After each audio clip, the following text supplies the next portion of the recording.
COVID-19 could soon be causing some changes to local businesses after the hub city crossed a troubling milestone over the weekend. Coming up, we'll let you know what effect increasing infections could have on the local community. Local nonprofit groups have had difficulty making ends meet since the coronavirus began back in the spring. Find out how some tech students are using their skills to bring attention to this issue and keep one charity helping out the people of the South Plains. And Texas Tech Athletics is celebrating after two teams finally made it into the win column over the weekend. MCTV's Ryan Heller will be in studio with a look at highlights of those games and more in sports. This is the MCTV Weekday Update. Welcome to the Monday edition of MCTV's Weekday Update. I'm Natalee Gomez. And I'm Nathan Lee. COVID-19 is making the headlines in Lubbock today after the city and surrounding area crossed a line that could result in a rollback of reopening guidelines. As of yesterday, the South Plains region reached the 7th day that 15% or more of hospitalized patients had tested positive for COVID-19. Lubbock and the surrounding 22-county region is referred to as Trauma Service Area B. According to Governor Greg Abbott's executive order, GA 32, any TSA that maintained 15% or more COVID-19 patients for 7 days will be subject to a rollback of reopening guidelines. That change would mean that many businesses in Lubbock would have to return to 50% occupancy levels, and all bars would close to in-person customers. The executive order also states that elective medical procedures and non-emergency surgeries would be limited or discontinued. As of this afternoon, there has been no formal word from local or state officials if the new guidelines are now in effect. Until an official announcement is made, businesses can continue to operate per current state guidelines, which allows for bars to open to 50% capacity and other businesses to operate at 75% capacity. The occupancy restrictions apply to businesses such as restaurants, malls, museums, and libraries. Along with the increased number of COVID-19 hospitalizations in Lubbock, yesterday afternoon, the city also reported a single-day record for new cases of the coronavirus. As of 4 p.m. yesterday, 340 positive tests were announced by city officials. With the new cases, the total number of infections sits at 17,478 in Lubbock County since testing began in the spring. The Texas Tech campus is not immune to issues being caused by the COVID-19 virus. However, the campus community saw a slight decrease in the number of new infections last week. On Friday, university officials reported 27 new cases of the coronavirus, made up of 22 students and 5 employees. There were also 18 recoveries announced at the end of last week. With those new cases, Texas Tech has had a total of 139 new infections from Saturday, October 17th through Friday, October 23rd. Last week's total was just over 10 cases less than the previous week's report of 151. As of Friday, university has a total of 2,111 positive tests in the campus community since the beginning of August.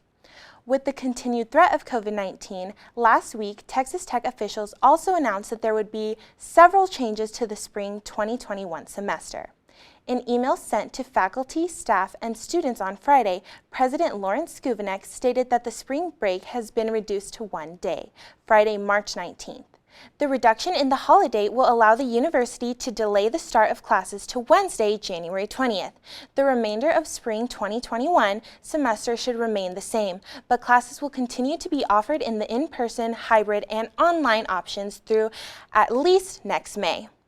COVID-19 topped the headlines over the weekend, but a huge change in weather conditions is what most tech students are talking about today. Temperatures went from highs in the 70s on Saturday to a low 26 so far today, and temperatures are still dropping. So what can we expect as the South Plains' first winter storm of 2020 continues? MCTV's Madison Hartin joins us in the studio with the latest look at the forecast. Madison? Thanks, Nathan. Well, Texas Tech, if you had told me a week ago that by this time Monday we would have been experiencing our first winter storm of the season, I would have called you a liar. At that time next week, there was no sign of any cold weather in our forecast and also no sign of moisture in the air here on the South Plains. But as we all know, weather on the South Plains can change very quickly, and of course, if you've been outside today, you have felt the cold, you have felt the wet, and you have felt the wind. Our high temperature for today climbed only up to 30 degrees Fahrenheit. It's been overcast and cool all day, as you've probably seen, and the wind is coming from the north by northeast at 15 to 25 miles per hour, with higher wind gusts still possible. Now that wind is going to continue to bring in that cold front as we move into tonight, as the wind keeps continuing from the north to northeast at 15 to 25 miles per hour, and the temperature is going to drop all the way down to 23 degrees, which is actually breaking a record for this date here in Lubbock, Texas. I believe previously it was 29 degrees set in 2019. So it is very chilly outside today, to say the least, especially for an October day. Now, looking at what we're going to be experiencing over the next 24 hours on the South Plains is some frozen precipitation.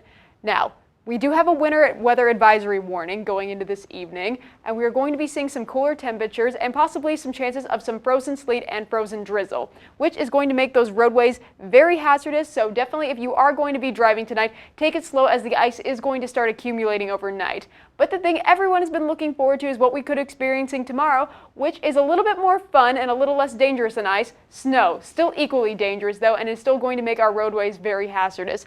For tomorrow, we're likely to see up to 1 to 6 inches of snow and ice up to 0.2 of an inch on our roadways. So again, very slippery and very dangerous. I don't recommend getting on the roads tomorrow, as it is going to make it very awkward to drive, especially with all the overpasses that we have here in Lubbock, Texas. With the Marcia Sharp and the Loop, it can make driving very dangerous. Now, looking at our precipitation for the next couple days, the place that is going to be experiencing the most snowfall tomorrow is out there at Friona at 7 inches of snow chances. And of course, out there to the east of us, it's going to be seeing less chances of snow, but equal amount of chances for ice accumulation, which is far more dangerous for our roadways. Our ice accumulation out at Aspermont is going to be 1/16 of an inch, which is very, very dangerous. Definitely don't get on the roads, especially don't go out driving to that part of the South Plains tomorrow if you are going to be getting out on the roads. And looking at our cold temperatures for tomorrow, we aren't going to be getting any type of break from this cold weather. Our low temperature for tomorrow for Aspermont, or for Friona, our lowest temperature for the South Plains is going to be out at Friona at only 18 degrees Fahrenheit. We're actually getting into the teens tomorrow. But don't worry, it is going to warm up a little bit out there at Friona to a nice toasty 28 degrees Fahrenheit, so still very chilly, and that is the high for tomorrow. But there is a metaphorical light at the end of this tunnel, as by Wednesday, temperatures on the South Plains will have warmed up to our low temperatures sitting in about the mid-30s, but still our coldest temperatures are out of Friona at 25. So out of Friona, you're definitely getting the short end of the stick when it comes to this winter weather. I hope y'all are okay out there. Bringing it back into Lubbock locally for Tuesday, the breezing conditions are going to continue with a high of 30 degrees, a low of 27, and a north by northeasterly wind coming at 20 to 25 miles per hour, with higher wind gusts as high as 40 miles per hour possible. So definitely stay inside tomorrow, especially with all the cold, the wet, and the wind. It's going to make for a bad day to be out there. For Wednesday, our high temperature is going to climb up to 40 degrees with a low of 35 and a north by northeasterly wind coming at 15 to 20 miles per hour, with still a 60% chance of some winter precipitation as we move into that morning. But that should be cleared up by Wednesday afternoon. And then by Thursday, we're finally going to be seeing some warm temperatures, or at least warm compared to the last few days, with a high temperature of 54, a low temperature of 28, and a north by northwesterly wind coming at 10 to 15 miles per hour. And of course, for Thursday, the sun will finally be making another appearance on the South Plains. Now, every time that we have a winter weather here on the South Plains, everyone always asks me, is it going to snow? And if it's going to snow, our class is going to be canceled. And as always, I'd like to remind everybody that classes are not canceled until the university says they are canceled. And tune in on Thursday to see how this winter weather will be affecting your plans for Halloween. For MCTV Weather, I'm Madison Hartin. Back to you, Natalie. Thanks, Madison. Last week, Texas Tech celebrated homecoming, but almost all of the events were held virtually. But at the end of the week, one group braved colder conditions to give students a couple of fun options while helping them stay safe. On Friday, the Office of Risk Intervention and Safety Education held a homecoming-themed version of their Condom Pickup event. Starting at 1:30 p.m., Rice set up shop just outside the west entrance to Drain Hall.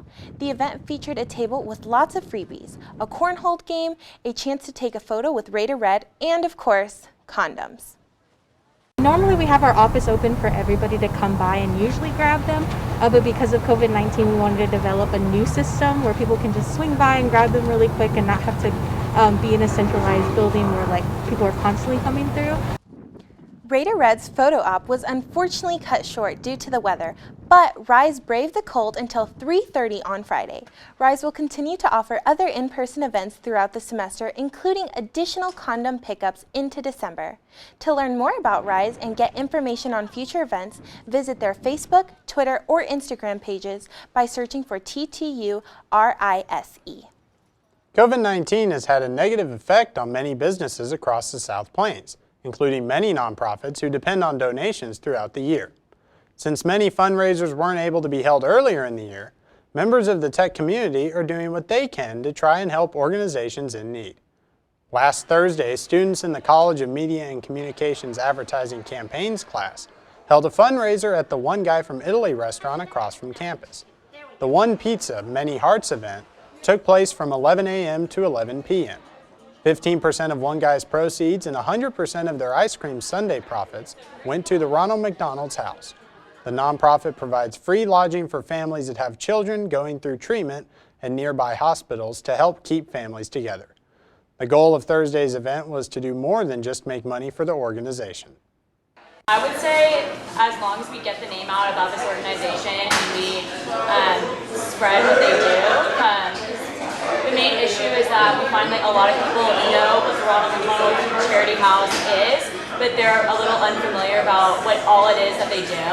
And so we really want to let people know how great an organization this is and even show them the volunteer opportunities that they have.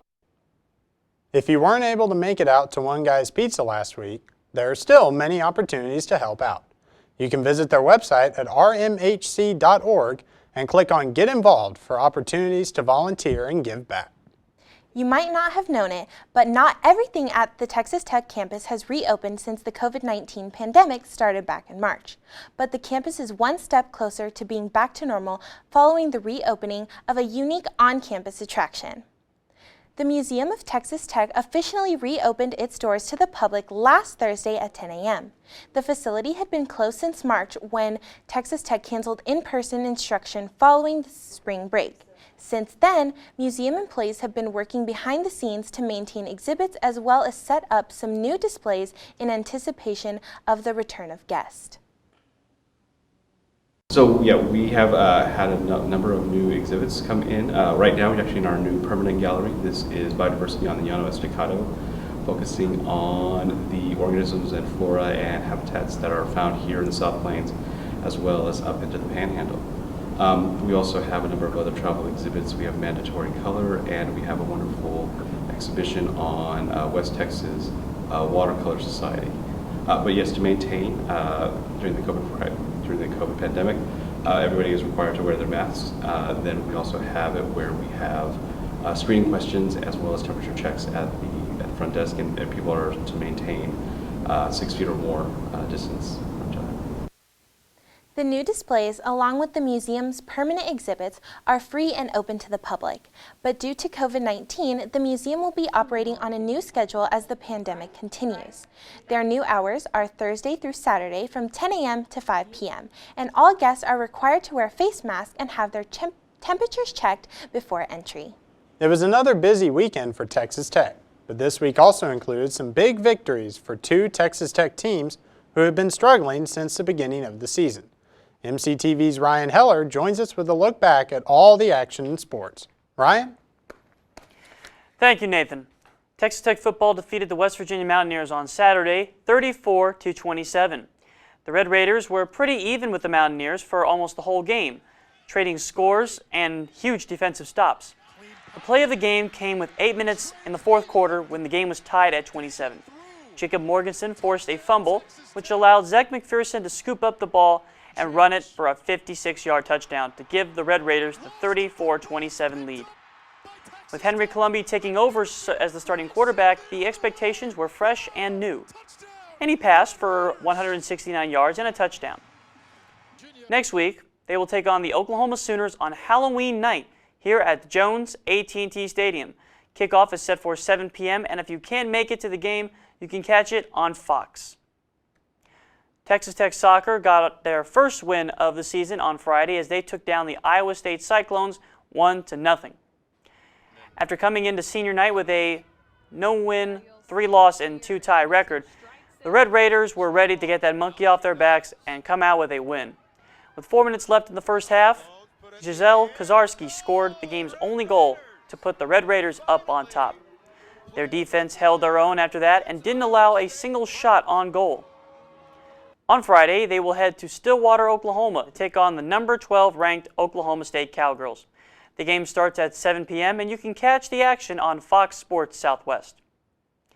Sadly, Texas Tech volleyball was swept by the number 1 ranked Texas Longhorns this weekend, losing both matchups 3-0. In Game 1, Samantha Sanders had 11 kills, Emerson Solano had 19 digs, and Alex Kirby had 28 assists. In Game 2, Samantha Sanders had 6 kills and 2 aces, Emerson Solano had 10 digs, and Alex Kirby had 11 digs along with 19 assists. The team has a bye week this week, but next week they will take on the Kansas State Wildcats on Friday and Saturday. The game on Friday will start at 3 p.m. The Saturday game will start at 1 p.m. and if you can't make it to the USA, you can catch it on Big 12 Now on ESPN+. Now for news outside of Tech, Game 5 of the World Series kicked off yesterday and the LA Dodgers took the win 4-2. The winning pitcher was Clayton Kershaw with 5 2/3 innings pitched and gave up just 2 runs. The save went to Blake Trinan. Game 6 will be tomorrow at 7:08 with TV coverage on Fox. Well, that's all for sports. Back to you, Nathan. Thanks, Ryan. Halloween is only 5 days away, and the Lubbock area is continuing to offer opportunities to get into the spooky spirit. Over the weekend, the Lubbock Parks and Recreation Department hosted the annual pumpkin trail at the Lubbock Memorial Arboretum inside Clapp Park. The yearly celebration of the haunted holiday featured hundreds of jack-o'-lanterns, ghoulish displays, and photo opportunities for the whole family. The trail winds its way through the west side of the Arboretum, giving guests a chance to enjoy the creativity of carvings made by Lubbock organizations, businesses, and residents. The event started last Thursday and wrapped up last night at 9 p.m. Admission is always free and open to the community. Even though this year's pumpkin trail has already wrapped up, there is one other opportunity for you to get into the Halloween spirit by carving your own homemade creation. The 18th annual Pumpkin Patch is currently underway at the Cumberland Presbyterian Church. The yearly tradition started earlier this month and will wrap up on October 31st. The patch has a wide variety of sizes of pumpkins for a low price. The pumpkins come from the Navajo Reservation in Fort Worth, and the church sells around 8,000 pumpkins each year. This is a ministry program that our church decided to start 18 years ago, and it's a joy to watch the people, and we have help from students from LISD who come out to help us unload on Saturday, and believe me, if they didn't come out, we couldn't get this done. Along with pumpkins, this year's event also features pumpkin bread and crochet hats. The Pumpkin Patch is open Monday through Friday from 3 to 7:30 p.m., Saturday from 9 a.m. to 7:30 p.m., and Sunday from 12:30 to 7:30 p.m. For more information on the Pumpkin Patch, visit cpclubbock.com. So, Natalie, have you carved a pumpkin for Halloween this year? No, unfortunately I have not, but I have painted one. Have you? I haven't. I had a friend's brother do an Among Us character. I thought that was pretty cool. Well, that's all for today's edition of the MCTV Weekday Update. Thanks so much for joining us, and be sure to check ttuhub.net for every day for more news. We'll see you on Thursday.